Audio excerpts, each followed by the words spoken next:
Olá, nono ano! Aula de português. Bora estudar em casa? Figuras de linguagem. Nessa aula, nós vamos ver o que é figuras de linguagem, o que são as figuras de linguagem e alguns tipos delas, ok? As figuras de linguagem são recursos linguísticos a que os autores recorrem para tornar a linguagem mais rica e expressiva. As figuras de linguagem exploram o sentido não literal das palavras, realçam sonoridades de vocábulos e frases, até mesmo organizam orações afastando-a de uma estrutura gramatical padrão. Vamos ver aqui alguns tipos de figuras de linguagem, como a anáfora e o pleonasmo. A anáfora, vamos ver primeiramente o que é anáfora.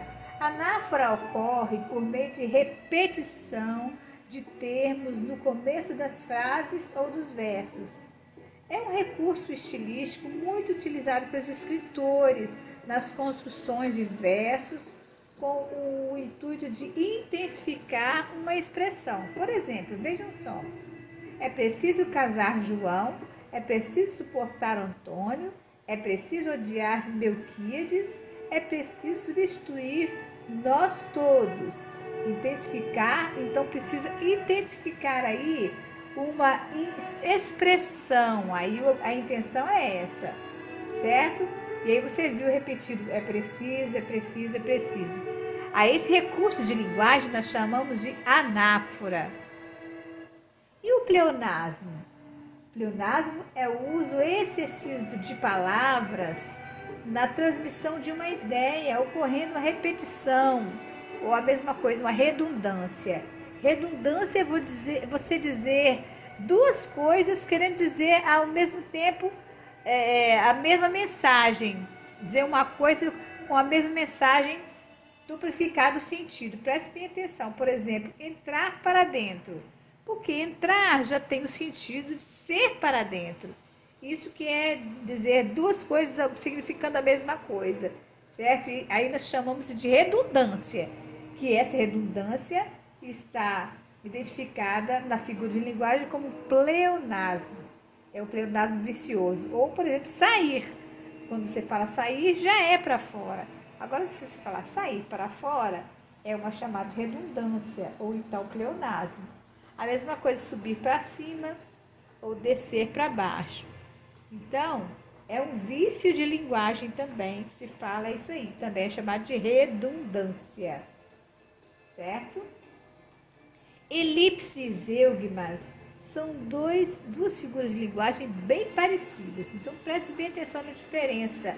São detalhes que diferenciam uma da outra, tá?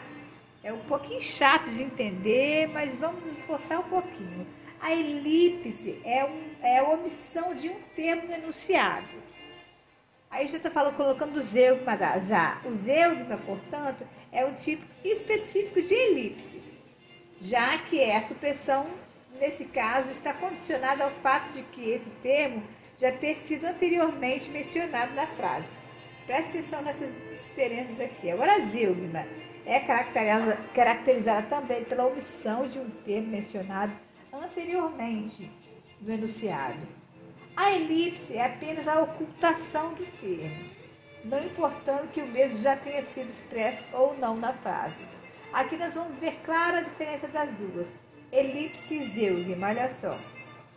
A elipse, ela falta o verbo ali na frase, por exemplo, diante dela os pais, os irmãos, mas ainda assim sentiam que faltava mais alguém. Então, ali está falando, diante dela faltavam os pais e os irmãos, está faltando a palavrinha faltavam, estavam, é verdade, né? Estavam. Então, ali está faltando a palavrinha estavam, diante dela estavam os pais e os irmãos.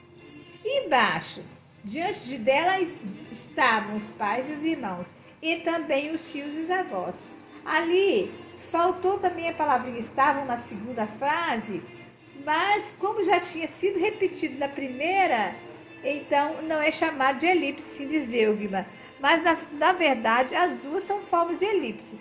A zeugma tem uma característica mais detalhada que já foi citada anteriormente. É só essa diferença das duas, certo? Gradação e assíntota também são bem parecidos.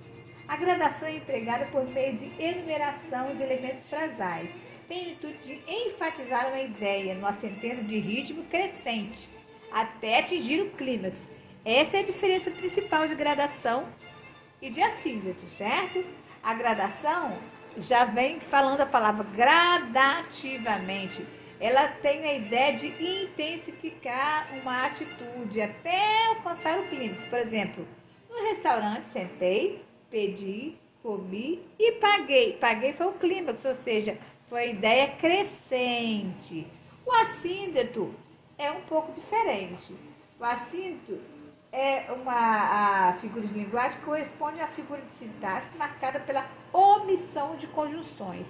Então aí, a marca principal vai ser a omissão das conjunções.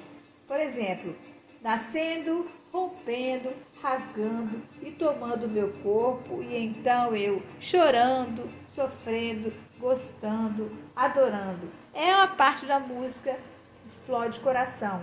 Nessas frases, que são também orações, não tem essa ideia crescente de alcançar o clímax, como anteriormente na gradação feita, certo? Então, são parecidas, mas tem diferença de alguns detalhes, ok? Agora vocês vão fazer essa atividade. Observe o poema E Agora José, de Carlos Drummond. Se você gemesse, se você tocasse, se você dormisse, se você cansasse, se você morresse, é um trecho do poema E Agora José, de Carlos Drummond de Andrade. Vocês vão marcar aqui qual é a figura de linguagem que está fazendo referência nesse trecho do poema de Carlos Drummond de Andrade.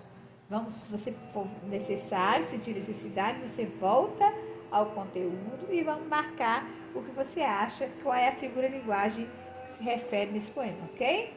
Nós estamos chegando no final da nossa aula. Não se esqueça de fazer as suas atividades do Conectados da Vila. Espero que você tenha aprendido bastante e tenha gostado dessa aula. Um grande beijo e tchau, tchau!